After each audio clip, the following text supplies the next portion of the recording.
Soja fecha março acima de R$100 a saca. Milho brasileiro com pouca movimentação. Cotações do arroz seguem em alta.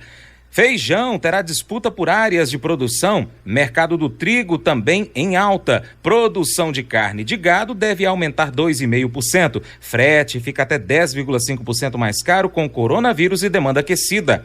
Hoje tem análise de mercado agrícola com Vlamir Brandalize.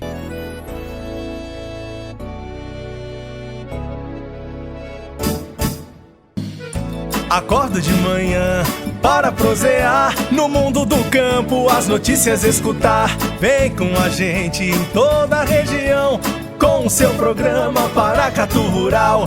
Tem notícias, informação e o mais importante, sua participação. Programa Paracatu Rural. Programa Paracatu Rural.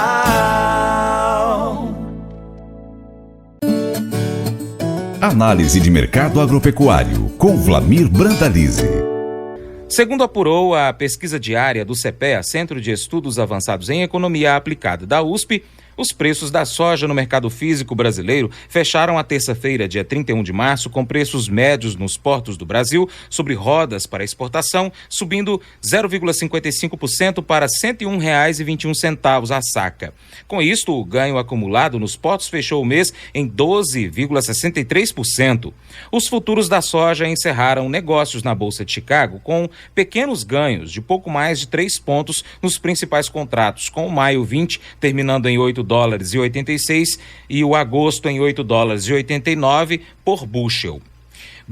Vlamir Brandalize, o nosso consultor, disse que o USDA, Departamento de Agricultura dos Estados Unidos, trouxe números menores que o esperado em relação ao plantio da soja. Olá, amigo produtor, aqui é o Brandalize no Minuto do Produtor e começamos o comentário de hoje com notícias dos Estados Unidos. O USDA acaba de divulgar aí o seu relatório de intenção de plantio, um relatório importante desse final de março. Ele trouxe aí para a soja uma estimativa de área de 33,8 milhões de hectares. O mercado trabalhava com 34,3, ou seja, o mercado trabalhava com 500 mil de toneladas a mais aí na média, sendo que as estimativas do mercado estavam entre 33,4 e 35,2. Então o USDA acabou trazendo números menores aí que a maioria esperava para o plantio da soja. Então aquela corrida de temor aí em função do milho, que poderia cair a área de milho em função do petróleo em forte queda em favor da soja, em favor da soja em função da negociação, ele não veio. Então ele veio uma área maior que o ano passado. No ano passado foi uma área bem menor, foram 30 milhões e 800 mil hectares por causa do inverno duro, enchentes que não conseguiu plantar, e agora veio dentro da normalidade, 33,8 milhões de hectares. Isso vai resultar numa safra potencial de 110 a mais ou menos, aí se tiver excelente condição, 120 milhões de toneladas. Então esse é o quadro da soja desse momento. O mercado de Chicago até viu isso como levemente positivo e trabalhando levemente aí pressionado para cima, mas ainda com dificuldade de furar os $9 e ir à frente. Mas a boa notícia para o produtor do Brasil é que a área não vai crescer como muitos esperavam e ela vai ficar dentro da normalidade e tranquilo para a soja, que está novamente em níveis recordes no mercado brasileiro. Nos portos aí, os indicativos aí na soja de abril na faixa de 103, na soja de maio 104 aí nos portos brasileiros. A soja de agosto voltou a trabalhar R$106, então mercado firme.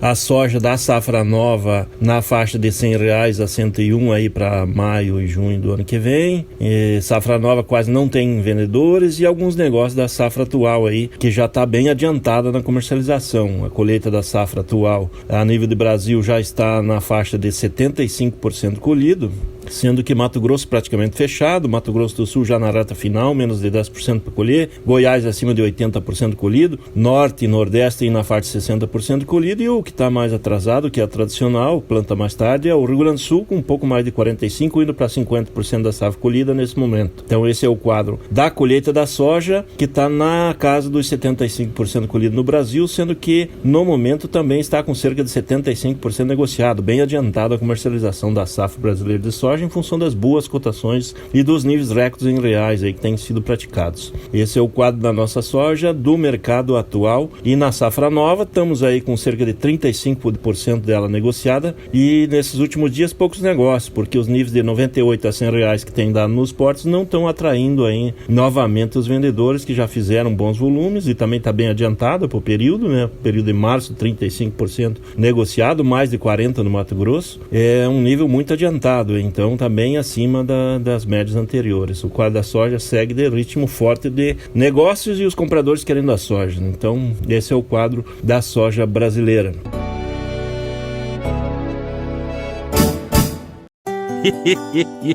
Mas eu vou dizer uma coisa pra você, viu?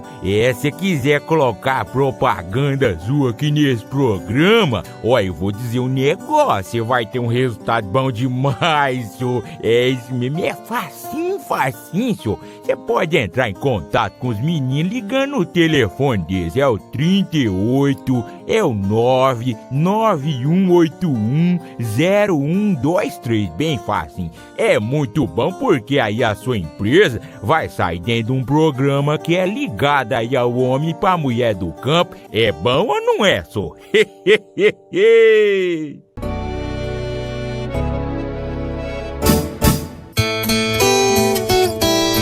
Informações apuradas pelo Notícias Agrícolas com a ARC Mercosul dão conta de que nesta quarta-feira, 1º de abril, 30 plantas processadoras de etanol de milho serão fechadas nos Estados Unidos. A decisão chega em meio a uma crise nos preços do petróleo, uma guerra de preços entre Rússia e Arábia Saudita e, é claro, a pandemia do coronavírus. A decisão foi tomada por um grupo de indústrias em reunião na tarde desta terça-feira, dia 31 de março, e o fechamento é temporário durante a quarentena, até que as margens melhorem.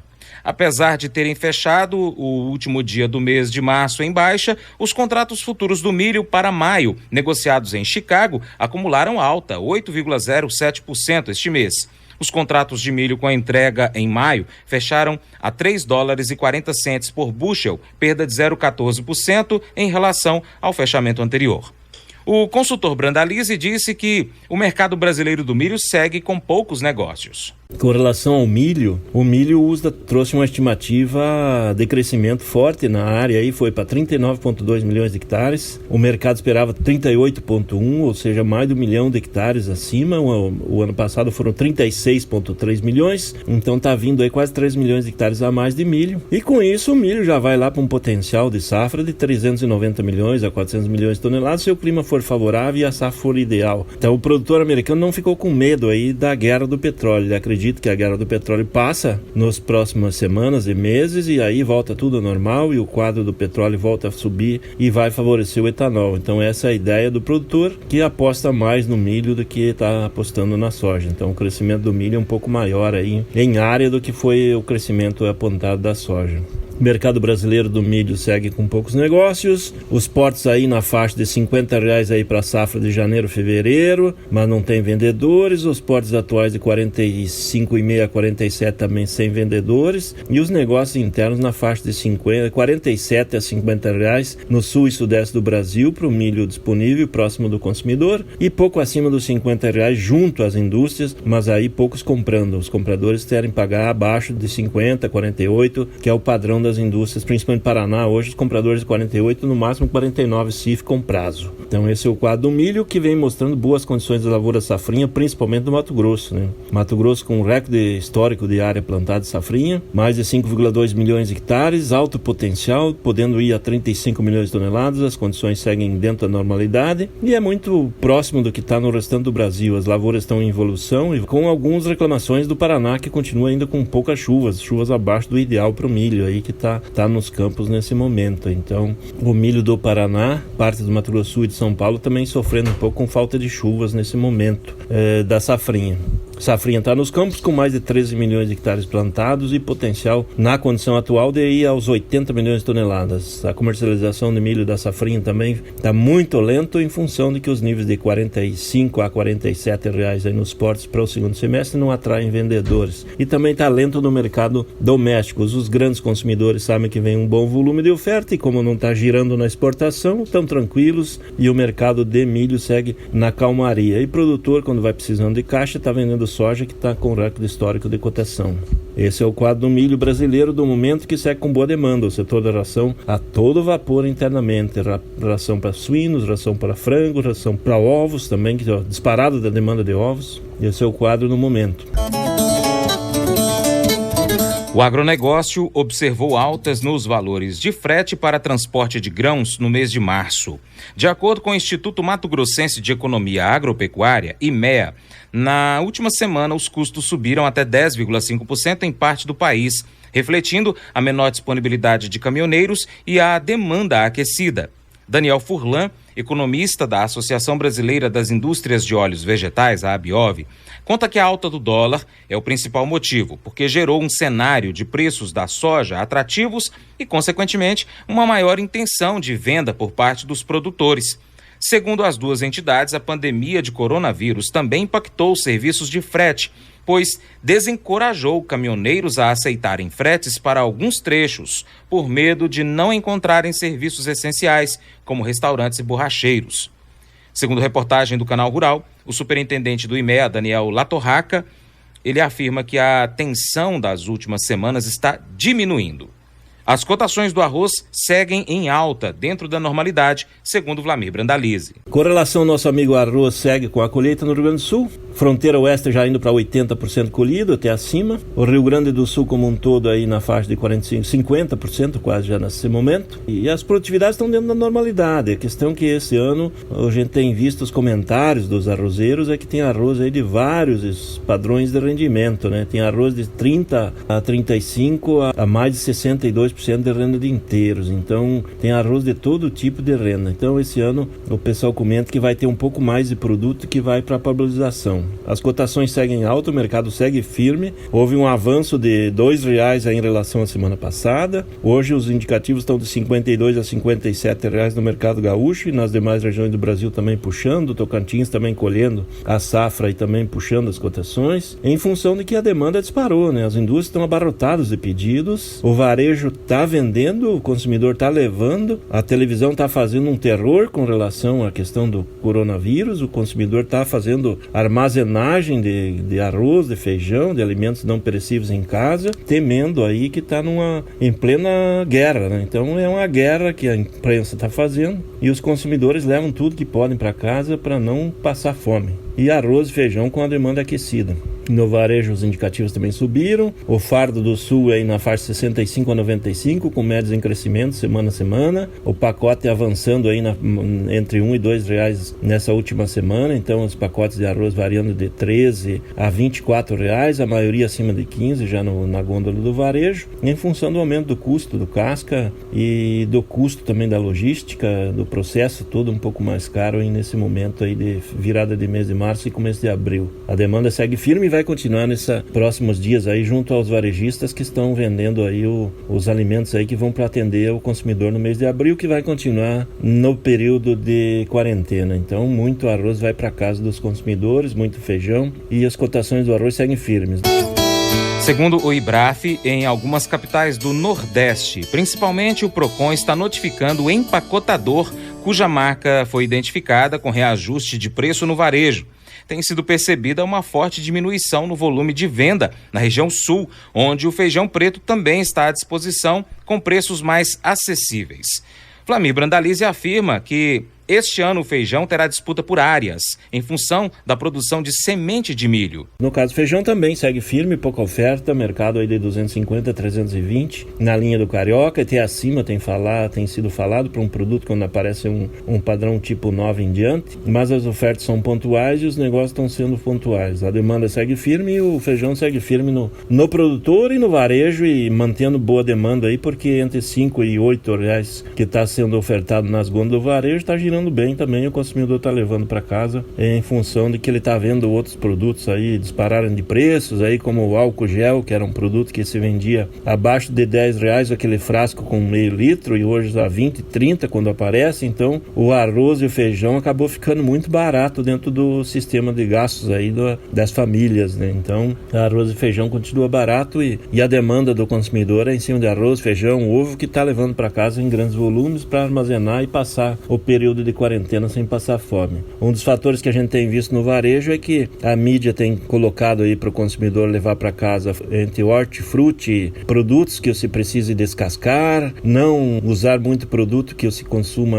com casca, e aí a gente está vendo uma queda fortíssima da venda de tomate, alface, brócolis, cenoura, todos esses produtos está com retração de vendas, e isso está carregando a venda aí para arroz, feijão, ovo, que são os que estão levando vantagem aí nesse momento em demanda, justamente porque o consumidor está apavorado e não está querendo levar o coronavírus para casa, achando que ele vai estar ali num tomate ou numa cenoura que está lá na gôndola do varejo. Então, entre os principais alimentos básicos são esses aí que estão em demanda, e o arroz e feijão vai continuar forte aí no mês de abril, e o feijão vai com vazio sanitário, porque agora em diante tem alguma colheita, mas não é volumes grandes, e depois entramos aí nas próximas semanas o plantio do feijão irrigado, que nesse ano ele vai ter ainda a disputa pelas áreas aí, em função do que o setor de produção de semente de milho também vai usar a parte dos pivôs aí para a produção de semente de milho aí, em lugar de se plantar o feijão. Então o mercado de feijão seguirá firme esse restante de ano. E ainda estamos no começo do ano. A produção brasileira de carne bovina deve aumentar 2,5% neste ano 2020, quando comparada com o ano anterior, segundo informações divulgadas pela Associação Brasileira das Indústrias Exportadoras de Carne, ABIEC. Segundo o portal especializado da Carnitec Brasil, esse número seria suficiente para garantir o abastecimento do país e exportações. O estudo aponta que a quantidade de carnes disponíveis por habitante no Brasil será de 99,5 kg em 2020. Já a oferta global por carnes por pessoa deve ficar em 38,1 quilos, e o consumo global de proteínas animais, considerando a carne bovina, suína e a de frango, deve ter queda de 2,7% neste ano. O Vlamir Brandalize agora comenta o mercado do trigo, que está em alta devido ao Covid-19 e à grande demanda de produção de alimentos não perecíveis. Com relação ao segmento do trigo, o USDA mostrou aí o plantio da área de 18 milhões e 100 mil hectares praticamente. É uma área levemente menor que o ano passado, mas não teve grandes novidades aí no quadro do trigo. Mas o mercado de trigo está vendo isso aí como um fator positivo, porque a demanda mundial de trigo, em função do coronavírus, também está em alta. E há uma necessidade de crescer a produção. E vai continuar uma demanda aquecida desses alimentos aí não perecíveis, onde entra o trigo e derivados, e com isso o mercado de Chicago e de trigo está puxando as cotações, e hoje já nos níveis de Chicago e o mercado de dólar em alta também, dificilmente se consegue importar um trigo abaixo de 1.230, 1.250 uma tonelada de trigo nos portos brasileiros para entrega no segundo semestre. Então o mercado do trigo vai dando sinais aí para o produtor que é um ano que talvez o trigo seja uma grande cultura aí para o inverno do sul do país, aí nas regiões que não tem safrinha nesse momento. É isso aí, amigo produtor, aqui foi o Brandalize, mais um Minuto do Produtor. Um grande abraço a todos, até o próximo. E para continuar recebendo as informações do agronegócio, inscreva-se em nosso canal. Também clique no sininho e compartilhe este vídeo com seus amigos para nos ajudar a trazer muito mais informações para você. Muito obrigado. Programa Paracatu Rural. Programa Paracatu Rural.